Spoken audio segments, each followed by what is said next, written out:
जरा आवाज सांभाळून घ्यायचा. आवाज कानापर्यंत येईल पण तुमच्या काळजापर्यंत जाणार नाही, कारण तलवार धारदार असेल तरच ती आतपर्यंत शिरते.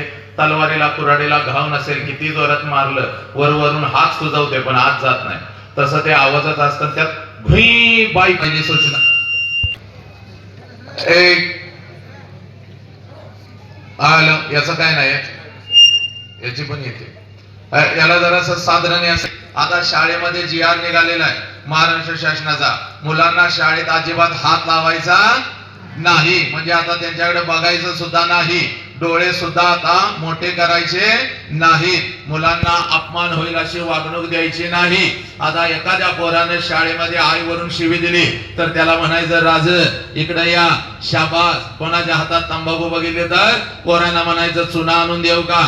आता खूप अवघड स्थिती पोरांना शासनाने नियम केला तो चांगल्यासाठी केलाय, पण याचा गैरफायदा घेणारी काही माझे कारके आहेत. पण तो शाळेमध्ये नियम आहे, तो शिक्षकांच्यासाठी नियम आहे. I am not a teacher. महाराष्ट्राच्या कुठल्याही शिक्षण संस्थेमध्ये मी शिक्षक म्हणून काम करत नाही. आलं का पोरांना लक्षात घ्या.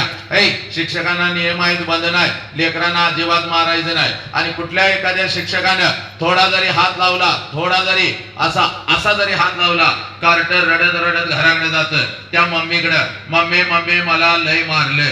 मम्मी त्याच्यापेक्षा हुशार, लगेच फेरेन लवली लावून पाऊंड पावडर थापण तारा तारा तारा तारा त्या मुख्याध्यापकाच्या केबिन मध्ये. कुणी मारलं माझ्या नवसाच्या दिवट्याला. आता मी शिक्षक नाही पोरानो, मला दंगा चालत नाही. आज 1 तास मी बोलणार आहे. बसणार आहात का 1 तास?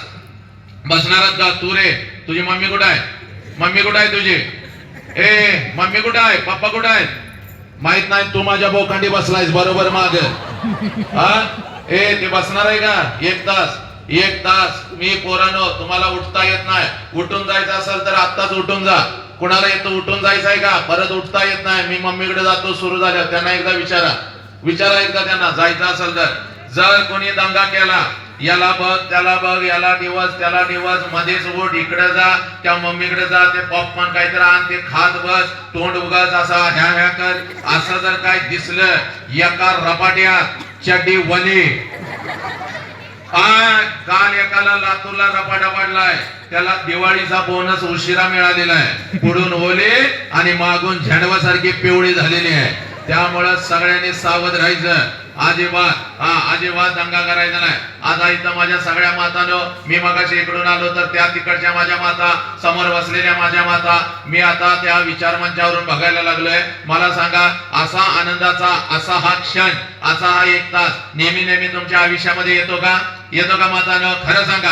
तू भले डॉक्टर झाली, इंजिनियर झाली, तू चंद्रावर जरी गेली तरी सकाळी अगोदर उठायचं, यांना गिळायला घालायचं, यांनी ढेकर दिला की तुझं आयुष्य सुरू. बरोबर आहे की नाही? खरं सांग.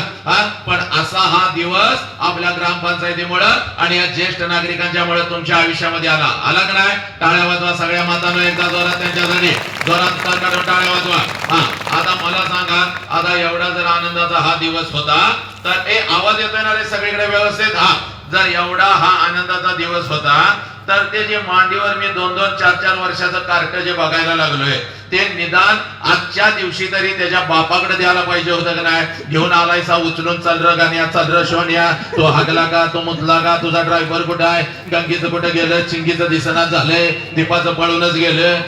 ती सगळी उचलून आणताय, इथं माझ्या बोकांडी मारताय. आता माझा अनुभव आहे 1-2 वर्षाचा नाही, तब्बल 25 वर्षाचा अनुभव या विचार मंचावरचा. 2000 साली पहिलं व्याख्यान ठोकलं, आज 2025 संपत आला. आता मी सुरू केलं, कार्ट 1,00,000% ते रडणार आहे. रडणार म्हणजे रडणार. आता ते जर बारका बोरग रडायला लागलं, मातानो शांतपणे त्याला उचलायचं. इकडे रस्ता आहे, तिकडे रस्ता आहे, पाठीमागे तिकडे रस्ता आहे, या बोळामध्ये रस्ता आहे. शांतपणे त्याला उचलून लांब घेऊन जायचं, त्याला शांत करायचं आणि मग येऊन बसायचं. आलं का लक्षात? तिथंच त्याला चिमट काढत बसायचं नाही. असाच आहेस, बाच्या जवळ नाव गेला, तुझं खानदानच असलं, तुझा चुलता तर कसा दिसतोय आणि तुझा आजा तर मसवासारखा दिसतोय. त्याला त्यातलं काही कळत नाही. उगाच सासू सासऱ्याचा राग त्या पोरावर काढायचा नाही. काल तर एका मातेनं वर्ण पदर टाकलाय पोरावर आणि आतनं ढुसं द्यायला लागल्या पोराला. अजिबात असलं काय करायचं नाही. शेजारणीला विनंती, तिनं तिच्याकडे बघून हसायचं नाही. तुझं रडलं, माझ्याकडे रडलंय, गंगेचं रडलंय, चिमेचं रडलंय, माझं नाही रडलं. तुझं रडलं नाही तुझं तर एवढं नालायक आहे, गावची अर्धी शाळा तुझ्या कार्ट्यानं बाद केलेली आहे, लक्षात घे. 4 शिक्षकांना मुळव्याध झाला, दोघांना बीपी झाला, एकाला साखर झाली, बरोबर आहे, हलवू नको, हात काढ, बरोबर आहे. एकाला साखर झाली आणि एक रोज सरपंचाकडे जातोय, माझी बदली करायला सांगा, माझी बदली करायला सांगा. तुमच्या गावातली पोरं चांगली नाही, असली ही सगळी नालायक कार्टी आहे, आलं का लक्षात? त्यामुळे तुझं काय कार्ट लय चांगलं अजिबात असं काय नाही. हा चला, आता दुसरी गोष्ट, काही विषय टाळ्या द्याव्याशा वाटतात, काही विषय टाळ्या द्याव्याशा वाटतात. हिनं नाही वाजवली, मी कशी वाजवू? असू दे, काय हरकत नाही, अजिबात बिंदास. टाळ्या वाजवल्यामुळे मला प्रोत्साहन मिळो न मिळो, बंधून आपलं मन आणि शरीर अगदी निरोगी राहतं. त्यामुळे स्वतःसाठी एकदा टाळ्या वाजवा, जोरा टाळ्या कडकडून वाजवा, क्या आवाज आहे. हा, आता आलं हसायला, आलं हसाय, एक मातानो, एक यांची काळजी करायची नाही, आलं हसाय, बिंदास हसायचं. हसायला काही पैसे द्यावे लागतात का? जे काही पैसे द्यायचे या सगळ्या ज्येष्ठ माझ्या नागरिकांनी, ज्येष्ठांनी, माझ्या वडीलधाऱ्यांनी परवाच माझ्या अकाउंटला पैसे टाकले, माझ्या बायकोनं खर्चून पण टाकले. तुम्ही त्याची काळजी करायची नाही. आलं हसायला, क्या क्या क्या क्या क्या दात काढून पाठीमागच्या मातानं, किडलेली दात शेजारणीला दिसली तरी चालते, तुम्ही जोर जोरात हसायचं. हसता हसता शेजारणीला टाळी द्यायची पडली तरी चालत्या, पण तुम्ही अगदी आनंदात घराकडे जायचं, आलं का लक्षात? एकदम आनंदात घराकडे जायचं. नाही तर मी कशी हसतो, आमचं ह्यांनी बसले, त्यांना आवडत नाही, मग आमची झाला 150 टनाचा आणि ही झाली 40 किलोची. अजिबात तसलं काय, अजिबात त्याची काळजी करायची नाही. दाना दाना दाना हसायचं. हा चला, आता काही विषय भावनिक आहे, डोळ्यामध्ये पाणी येतं. आता डोळ्यामध्ये पाणी आलं, माझ्या नाही आलं, शेजारणीच्या आलं, म्हणून अजिबात हसायचं नाही तिच्याकडे बघत. नाही आवडलं, सोशल मीडिया माझा सगळा ओपन आहे, खुला आहे, तिथं जायचं, भरपेट मला शिव्या द्यायच्या. महाराष्ट्रात सगळ्यात जास्त आता ट्रोल याचा अर्थ मातानो, कोणाला शिव्या घातल्या जातात तर मला घातल्या जातात. माझ्या आईला, माझ्या बहिणीला, माझ्या बायकोला, माझ्या मुलाला, माझ्या लेकीला, सगळ्यांना घातल्या जातात. तरी सुद्धा मी आज इथं उभा आहे. त्यामुळे पोरांनो, तेही स्वातंत्र्य तुम्हाला आहे, पण इथं दंगा करत बसायचं नाही. तोंडामध्ये काय, जर तोंडामध्ये काय गुघाण असेल आताच टाकून द्या. उगाच मी बोलताना चांगलं होतं पचाक पुचाक असलं अजिबात काय करायचं नाही, आलं लक्षात? सब मंगल आहे, सब आनंद आहे. बाळा मला तेवढं सांभाळून घे.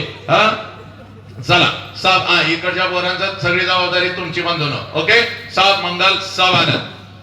बहुजनांच्या अंधाऱ्या मृतप्राय जीवनात निर्भीड जगण्याचा सोनेरी किरण पसरविणारी, विजापूरच्या तख्ता समोर आणि मोठमाने झुकणाऱ्या नमणाऱ्या बेलगाम सरंजामदारांच्या बेबंदशाही विरुद्ध आवाज उठवणारी सरंजामशाही कोलवंश परंपरा यांना नाकार